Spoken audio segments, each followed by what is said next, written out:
Hello दोस्तों, I am नवीन और इस वीडियो में मैं करूंगा क्लास 10th का क्वेश्चन जो कि मैंने ए रिलेटेड टू सर्कल से लिया है और सीबीएसई ने इसे 2015 में पूछा था। तो चलिए शुरू करते हैं। तो देखिए सामने हमें दिया है two circular beads of different sizes are joint together such that the distance between their centres is 14 centimetre.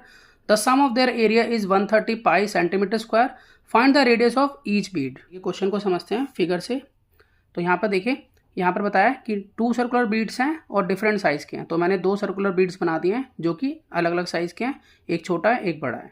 तो इनको ज्वाइन किया गया है इस तरह से कि distance between there centre is 14 centimetre, यानी कि दोनों के सेंटर का जो डिस्टेंस है वो 14 सेंटीमीटर के इक्वल है और उनके एरिया का सम 130 पाई सेंटीमीटर स्क्वायर है।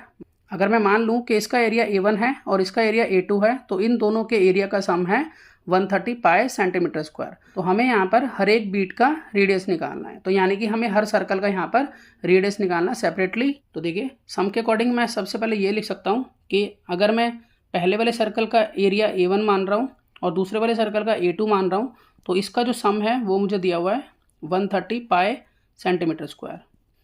अब देखिए एरिया जो है, अब ये छोटा जो सर्कल है इसमें रेडियस जो है मैंने आर से लिया है, स्मॉल आर से, और जो बड़ा सर्कल है उसका रेडियस मैंने बिग आर से लिया है। एरिया ऑफ सर्कल होता है पाई आर स्क्वायर। तो जो छोटे सर्कल का एरिया है वो मैं इस तरह से लिख सकता हूँ पाई आर स्क्वायर प्लस, और बड़े वाले सर्कल का एरिया भी पाई आर स्क्वायर होगा लेकिन इसमें आर जो है वो मैं बिग यूज़ करूँगा। तो इस तरह से पाई आर स्क्वायर मैंने इसका लिख लिया है बड़े आर के साथ। अब यहाँ लिखूँगा ये 130 पाई के इक्वल है। अगर हम यहाँ देखें तो हमें यहाँ पर पाई कॉमन मिल जाता है, तो यहाँ पाई कॉमन ले लेता हूँ। यहाँ पर बचता है r square plus big R square equal to 130 pi. तो इस पाई से ये पाई कैंसिल हो जाता है। तो यहाँ पर हमारे पास एक इक्वेशन बन जाती है r square plus r square equal to 130। इसके अलावा अगर हम सम में देखें तो यहाँ पर हमें 14 सेंटीमीटर दिया हुआ है इन दोनों की रेडियस का सम। तो मैं ये भी कह सकता हूँ कि यहाँ पर small r plus big R equal है 14 के। तो देखिए अगर मुझे स्मॉल आर निकालना हो तो इसके लिए मैं क्या कर सकता हूँ, मैं बिग आर को राइट में शिफ्ट करूँगा तो ये माइनस का हो जाएगा। तो इस तरह से तो स्मॉल आर है वो इक्वल होगा 14 माइनस बिग आर के। इसे मैं अपनी इक्वेशन फर्स्ट मानता हूँ। अब देखिए इस इक्वेशन में मैं इसे पुट कर लूँगा, स्मॉल आर जो है 14 माइनस बिग आर के इक्वल आया इसको। तो मैं लिख लेता हूँ यहाँ पर आर स्क्वायर, यानी कि small R square plus big R square equal है 130 के। तो यहाँ पर मैं स्मॉल आर को पुट कर रहा हूँ।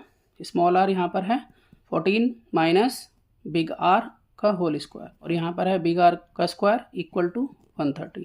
यहाँ पर हम आइडेंटिटी यूज़ करेंगे जो कि होगी a माइनस बी का whole square, a square minus 2ab plus b square, ये इसके इक्वल होती है। तो यहाँ पर 14 का स्क्वायर माइनस 2a, यहाँ पर 14 है, b यहाँ पर बिग आर है, प्लस b का स्क्वायर मतलब बिग आर का square plus big R square equal to 130। अब 14 का स्क्वायर होता है 196 माइनस, और 14 टू जा 28, 28 इंटू आर, तो यहाँ 28 big R plus big R का स्क्वायर प्लस बिग आर का स्क्वायर इक्वल टू 130। अब यहाँ पर 196 माइनस 28 आर यानी कि big R plus 2 big R का स्क्वायर इक्वल टू 130। अब देखिए सबसे पहले मैं इसको अरेंज करके लिखता हूँ। पहले मैं लिखूँगा 2 बिग आर का स्क्वायर माइनस 28 बिग आर फिर प्लस 196। अब ये जो 130 है मैं इसको लेफ्ट में शिफ्ट कर लेता हूँ तो ये माइनस का हो जाएगा, माइनस 130 इक्वल टू 0। आगे हम इसको सॉल्व करते हैं पहले।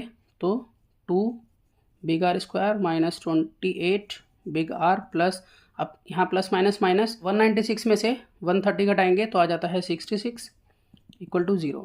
अब हम यहाँ इक्वेशन को और रिड्यूस कर लेते हैं। 2 से इसको डिवाइड करा लेता हूँ दोनों तरफ। तो 2 से जब मैं इसको डिवाइड कराऊंगा तो यहाँ बचेगा बिग आर का स्क्वायर माइनस, अब यहाँ पे करेंगे तो आएगा 14r 2 से डिवाइड करने के बाद, और प्लस, और यहाँ पर 66 को 2 से डिवाइड करेंगे तो आ जाएगा 33 इक्वल टू 0। यहाँ पर ये हमारी एक क्वाड्रेटिक इक्वेशन बन चुकी है। तो क्वाड्रेटिक इक्वेशन को हम यहाँ पर स्प्लिटिंग मेथड से सॉल्व करेंगे। तो स्प्लिटिंग मेथड के अकॉर्डिंग हमें मल्टीप्लाई करने पर चाहिए 33, यानी कि हमें 2 नंबर चाहिए जिनको मल्टीप्लाई करें तो 33 आ जाए, और उन्हीं 2 नंबर को प्लस या माइनस करें तो हमारे पास आ जाए -14। तो इसके लिए मैं नंबर चूज़ करूँगा -11 और -3।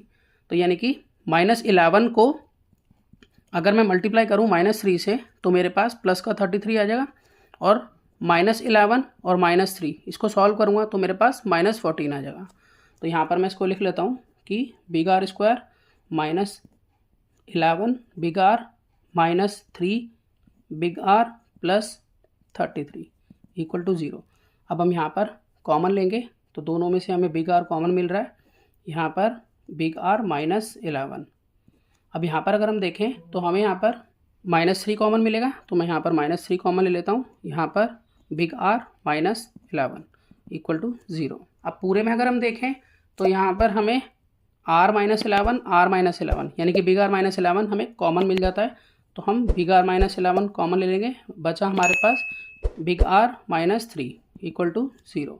अब यहाँ पर अगर हम देखें तो big R minus 11 equal to 0 होगा, तो इस तरह से बिग आर की वैल्यू यहाँ पर 11 आ जाती है। और बिग आर की एक और वैल्यू आएगी, big R minus 3 equal to 0 होगा, तो बिग आर यहाँ पर आ जाता है +3 के इक्वल। अब यहाँ पर बिग आर जो है वो 11 आ रहा है और 3 आ रहा है, तो अभी मैं फ़िलहाल इसको सेलेक्ट कर लेता हूँ, ठीक है।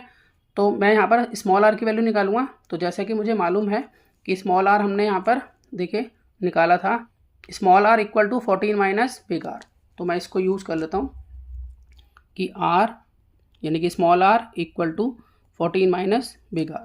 तो यहाँ पर आर निकालने के लिए यानी कि स्मॉल आर निकालने के लिए 14 माइनस बिग आर 11 का यूज़ करते हैं पहले, तो इस तरह से आ जाती है यहाँ पर 3। तो यहाँ पर स्मॉल आर 3 के इक्वल आ रहा है। अगर हम यहाँ पर चेक करें बिग आर को 3 लेकर, तो देखिए पहले हम लिखेंगे small R equal to 14 minus big R, तो यहाँ पर 14 माइनस, अब बिग आर जो है वो मेरा यहाँ पर आया है 3, तो मैं यहाँ पर 3 लिखूँगा। तो इस तरह से स्मॉल आर आता है मेरे पास 11। तो अगर हम यहाँ देखें तो देखिए यहाँ पर स्मॉल आर 11 आ रही है और बिग आर 3 आ रही है, तो बिग आर तो बड़ी होनी चाहिए थी, तो इसलिए ये जो है रिजेक्ट कर दिया जाएगा। अब यहाँ पर देखें बिग आर 11 आ रही है, स्मॉल आर 3 आ रही है, तो ये समझ में आता है क्योंकि बिग आर बड़ी होनी चाहिए, स्मॉल आर छोटी। का मतलब जो हमारा छोटा सर्कल है उसकी रेडियस 3 सेंटीमीटर होगी और जो बड़ा सर्कल है उसकी रेडियस 11 सेंटीमीटर होगी। मैं आशा करता हूँ कि आपको सम समझ में आया होगा। इसी तरह के बहुत से सम्स क्लास 10th के लिए पहले से अपलोड हैं, आप उन्हें देख सकते हैं। तो मिलते हैं नेक्स्ट वीडियो में और नए सम के साथ, तब तक के लिए गुड बाय।